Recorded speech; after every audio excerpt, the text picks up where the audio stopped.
Hola, bienvenidos a esta nueva exploración a fondo. Hoy vamos a examinar de cerca un conjunto de ideas, la verdad, bastante provocadoras sobre el patriotismo, las fronteras y, bueno, las complejidades de la convivencia cultural. Suena interesante. Sí, nuestro punto de partida son fragmentos de un ensayo de Jorge Mahfoud, Las fronteras mentales del tribalismo. Se publicó originalmente en 2004, pero vas a ver que las ideas siguen muy vigentes. Ajá. Del 2004, pero relevante hoy. Totalmente. Y la chispa que, digamos, enciende este análisis es una crítica que Mahfoud hizo en su momento al concepto más tradicional de patriotismo. Ok. Y esto, fíjate, generó una réplica. Una carta de un lector francés que defendía las fronteras, pero con un argumento muy particular. A ver. Decía, lo digo como estaba en francés y luego lo vemos. C'est à conserver les frontières, à défendre des espaces de liberté, dont la valeur diffère d'un côté et de l'autre. Espacios de libertad diferentes a cada lado. Exacto. Afirmaba que las fronteras sirven para eso, para defender espacios de libertad cuyos valores son distintos, a cada lado de esa línea.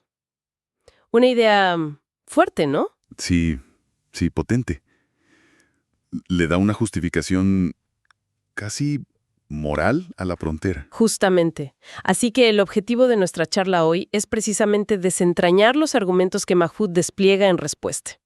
O sea, ¿son realmente las diferencias culturales una base sólida para justificar el patriotismo, las divisiones nacionales tal como las conocemos? Claro. ¿O hay otra forma? ¿O existe, como sugiere Mahfoud, una base alternativa para la coexistencia humana? Algo más allá del tribalismo.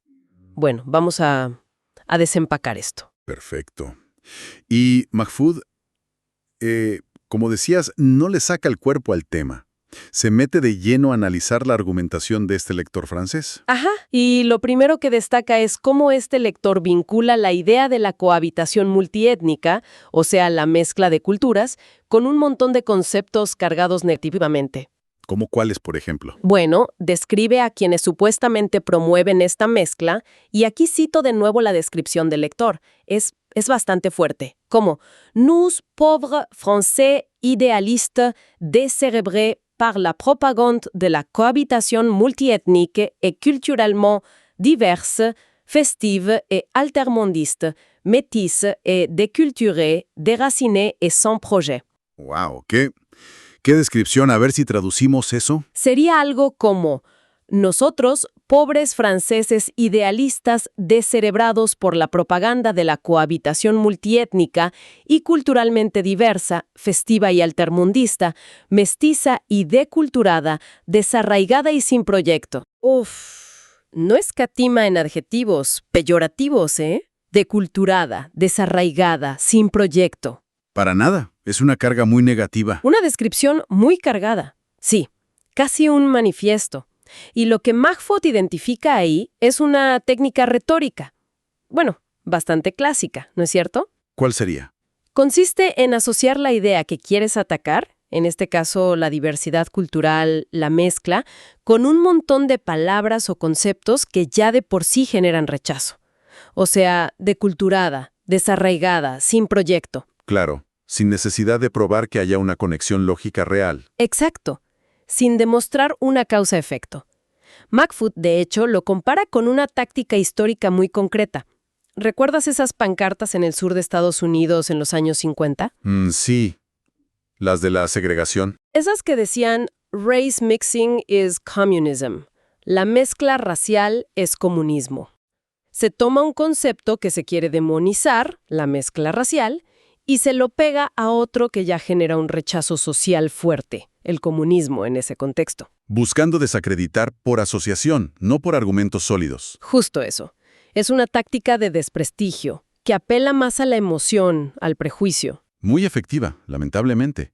Y aquí es donde el lenguaje se vuelve, una herramienta clave para enmarcar todo el debate. Totalmente. Mahfoud pone especial atención, por ejemplo, en cómo el lector usa la palabra cultura, así, en singular y con mayúscula inicial, y la contrasta con culturas, en plural. Podría parecer un detalle, de estilo, ¿no? Mayúscula, minúscula, singular, plural. Podría parecer, pero para Mahfoud tiene implicaciones profundas.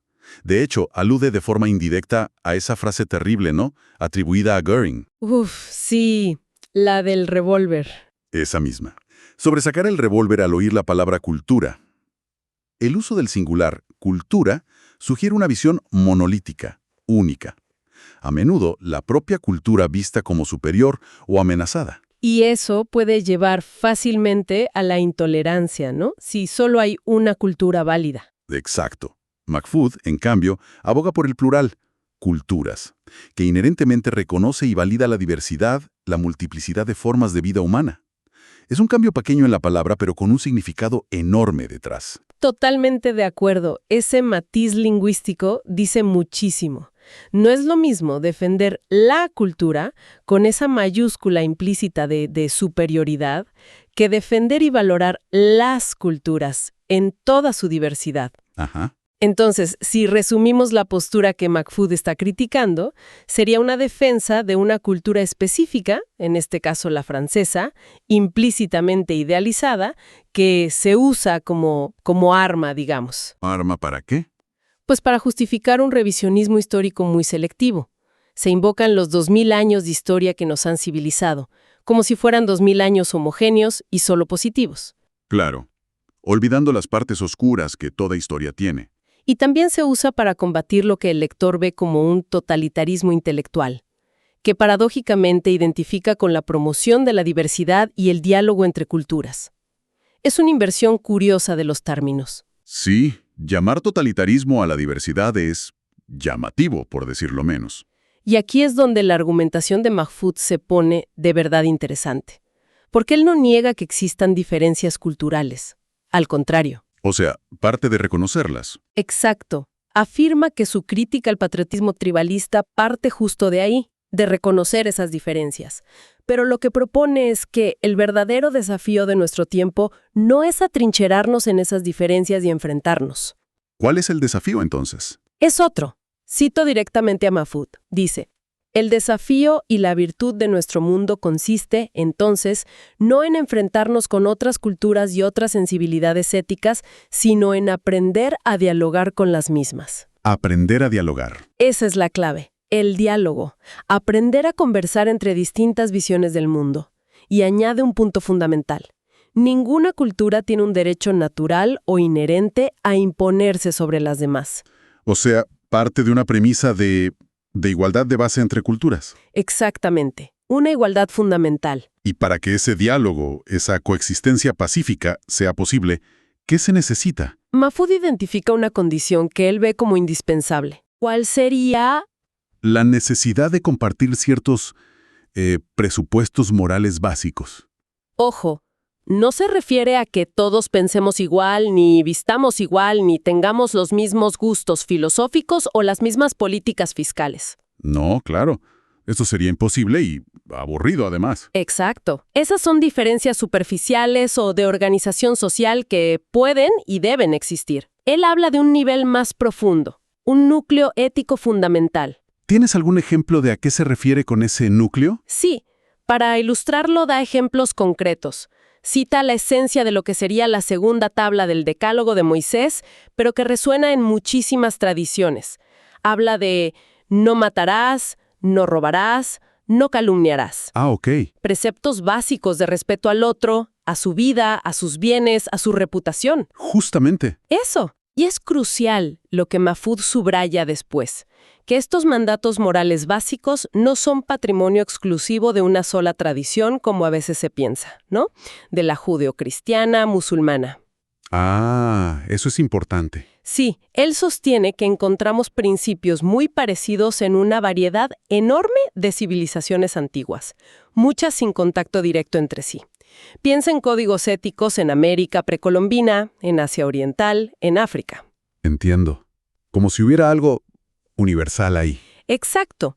Esta universalidad sugiere la existencia de una especie de base ética común a la humanidad, algo que él llama, de forma muy sugerente, prejuicios positivos.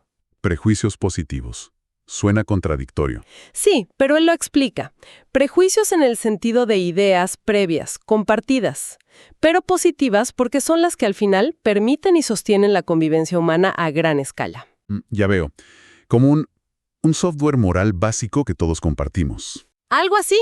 Un software que funciona por encima de las diferencias culturales o las fronteras políticas que hemos creado. Y si conectamos esto con una perspectiva más amplia, lo que Mahfoud propone es un argumento fuerte a favor de una ética compartida que va más allá de las leyes escritas o del simple miedo al castigo, ¿verdad? Totalmente. Argumenta que es esta conciencia ética internalizada, estas normas morales básicas que la mayoría asume, lo que realmente permite que funcionen las sociedades complejas, especialmente las grandes ciudades, las que son multiétnicas, multiculturales. Claro, plantea una pregunta retórica muy buena. ¿Cuál? Dice, ¿podríamos imaginar ciudades gigantes y diversas como Nueva Delhi, Estambul, París o Nueva York funcionando día a día solo por el miedo a la policía o a las multas? La respuesta parece obvia, ¿no? Sería un caos. Su respuesta es que no alcanza con eso, que la propia persistencia de la humanidad, a pesar de tantos conflictos y desastres, sugiere que nuestra tendencia a la conservación, a la cooperación, al respeto mutuo, basada en esa ética mínima compartida, es en el fondo más fuerte que nuestras tendencias destructivas. Es una visión optimista, en cierto modo. Que esa base ética es lo que permita que millones de extraños convivan en espacios reducidos. Sí, lo es. Y para aterrizar esta idea, que puede sonar un poco abstracta, Mahfoud usa una metáfora muy visual, muy contemporánea: la ciudad de Nueva York. Nueva York. Siempre aparece como ejemplo de crisol de culturas. Sí, pero es importante entender cómo la usa él. No la presenta como un modelo ideal ni una utopía que hay que exportar. Reconoce que tiene problemas, contradicciones. Entonces, ¿cómo la usa? La presenta más bien como un laboratorio. Cito su invitación. Observemos, sin prejuicios ideológicos, esta región del mundo. Como un laboratorio. Un laboratorio social a gran escala. Exacto.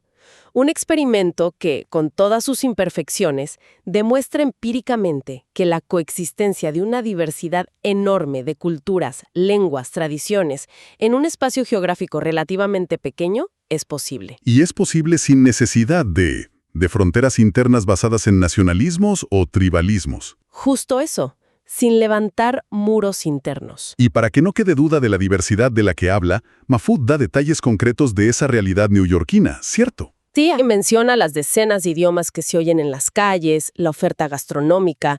Dice que hay más restaurantes italianos que en Venecia y más chinos que en Xi'an. Increíble. La convivencia visible de sinagogas, mezquitas, iglesias católicas, protestantes, templos de otras religiones. Y el punto clave que saca de esto es que barrios con identidades culturales muy fuertes, como Chinatown o Little Italy, pueden existir, mantener sus rasgos, prosperar dentro de la gran ciudad sin necesitar un sentimiento patriótico propio y excluyente. No necesitan pedir fronteras internas ni autonomía política basada en la etnia. Claro, demuestran que la identidad cultural no requiere sí o sí un nacionalismo para sobrevivir en un entorno diverso. Exactamente. Se puede ser italiano en Little Italy sin ser nacionalista italiano en Nueva York. Exacto.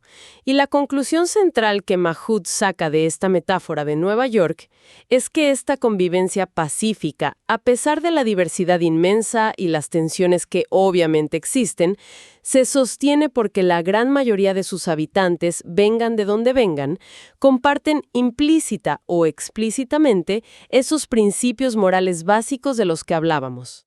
El respeto a la vida, a la propiedad, no calumniar. Ese núcleo. Y contrasta esta realidad mayoritaria con aquellos individuos o grupos que no comparten estos principios éticos fundamentales. Y da ejemplos. Sí, da ejemplos muy duros y claros. Los terroristas que atacaron el World Trade Center en 2001. O los soldados que cometieron abusos y torturas en prisiones como Abu Ghraib en Irak.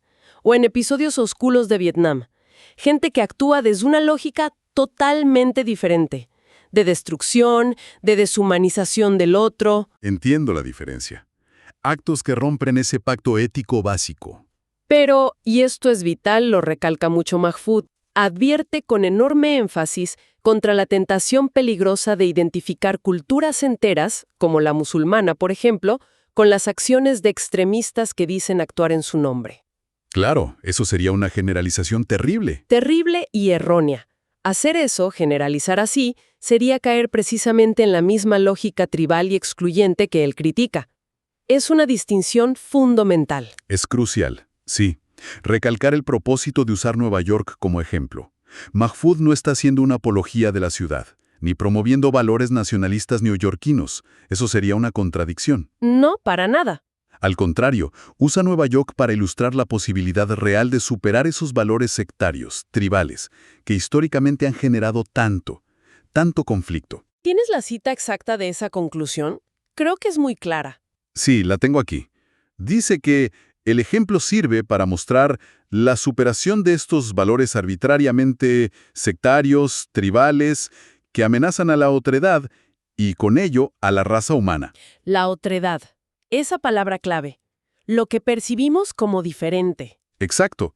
La idea central es que superar ese tribalismo que ve al otro como amenaza y adoptar una ética básica compartida es lo que permite la coexistencia humana a largo plazo, no el atrincheramiento en identidades nacionales o culturales cerradas. Entonces, ¿qué significa todo esto? Si intentamos como destilar las ideas clave de este análisis de Mahfoud que estuvimos viendo. A ver, hagamos un resumen. Podríamos decir que hay varios puntos centrales. Primero, un cuestionamiento profundo al patriotismo y a las fronteras nacionales cuando se entienden como constructos tribales. Basados más en excluir al diferente y en mitos Selectives. que en valores éticos universales. Exacto. Segundo, una propuesta alternativa. La coexistencia pacífica duradera no depende de buscar una imposible homogeneidad cultural. Sino de reconocer y cultivar los principios morales básicos, que compartimos como humanos a pesar de nuestras diferencias más superficiales. Y tercero, el uso de Nueva York.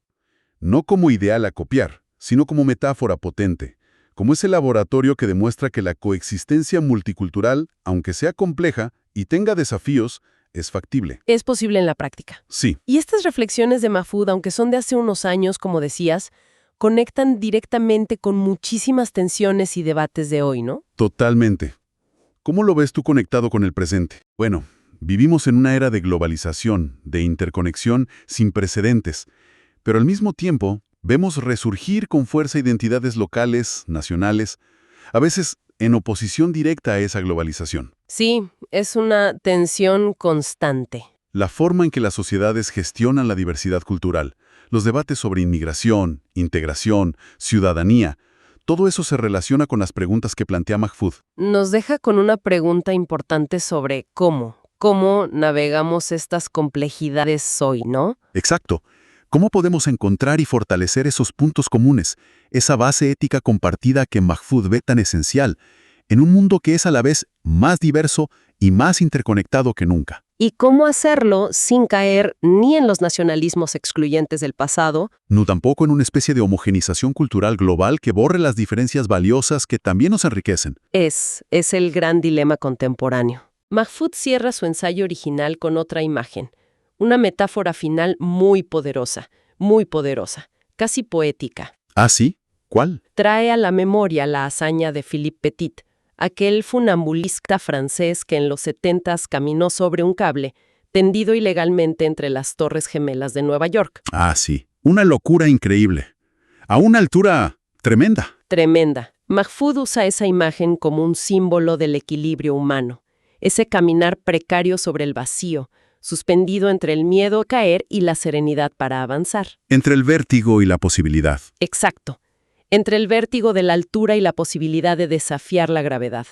Una metáfora de la condición humana frente a grandes desafíos. Es una imagen muy potente. Y con esa imagen nos deja una última idea resonando. Una reflexión final, para que nos llevemos. Mahfoud sugiere que ese equilibrio tan delicado, entre la apertura a la diversidad, al otro, a lo desconocido, y el riesgo de caer en el abismo del tribalismo, del miedo, de cerrarse, ¿Dónde reside ese equilibrio? reside, en última instancia, en nuestra propia mente, En la mente humana, individual y colectiva. en nosotros mismos. Sí. La pregunta que queda flotando, y que quizás es la invitación más profunda de toda esta exploración, es ¿cómo podemos, cada uno de nosotros, y como sociedades, cultivar y mantener ese equilibrio tan frágil. ¿Cómo desarrollar esa capacidad de, usando la hermosa metáfora final de Mahfoud, sonreírle a los pájaros mientras caminamos sobre el vacío aparente de nuestras diferencias? Sin dejarnos vencer por el vértigo y caer. Exacto, sin dejarnos caer. Una pregunta para seguir pensando, ¿no? Mucho después de que termine esta conversación.